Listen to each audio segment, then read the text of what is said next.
voici mon père, Robert. Donc, lui, c'est simple, il a commencé en même temps. On a vu la première émission, ça nous a plu, et par curiosité, on a voulu aller voir comment ça fonctionnait, et on a été pris dans l'engrenage, et moi, personnellement, j'y suis resté 15 ans.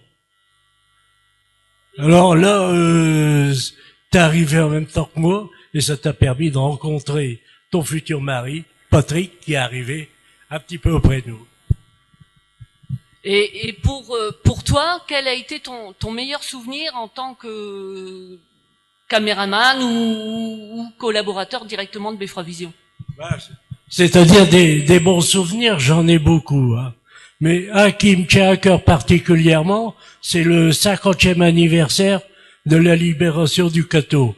C'est un magazine que j'avais préparé avec Jean-Marc Caudron, et pendant 3 mois, nous y avons passé tous nos week-ends à préparer ça.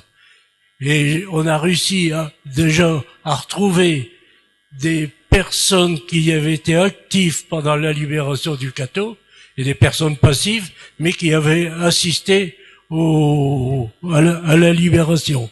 Ensuite, il a fallu chercher en plus ces témoins-là. On a trouvé des archives filmées par Monsieur Florent, qui filmait à l'époque tout ce qui se passait dans le Cateau. Et ça nous a permis de monter un magazine qui m'a tenu particulièrement au cœur. Justement, figure-toi qu'on a retrouvé quelques archives de ce reportage, et puis je te propose de le regarder ensemble. On peut presque dire que sans vous, la population du Cateau ne savait pas exactement qu'ils étaient libérés. Oui, sans moi, nous étions plusieurs. Alors quelqu'un a dit, eh bien, il faudrait avertir la population que la ville est libérée. Il faudrait sonner les cloches. Alors nous sommes allés trouver monsieur le chanoine Capel, nous lui avons exposé notre projet. Il m'a dit, ah oui, mais l'inconvénient, c'est que la sonnerie ne fonctionne plus.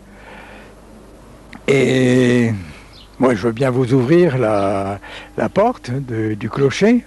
Alors, le FFI que j'avais vu le matin, il s'est avancé, il a dit, écoutez, je vais monter, et puis je vais monter jusqu'en haut, n'est-ce pas, et voir s'il n'y a pas un Allemand qui est caché.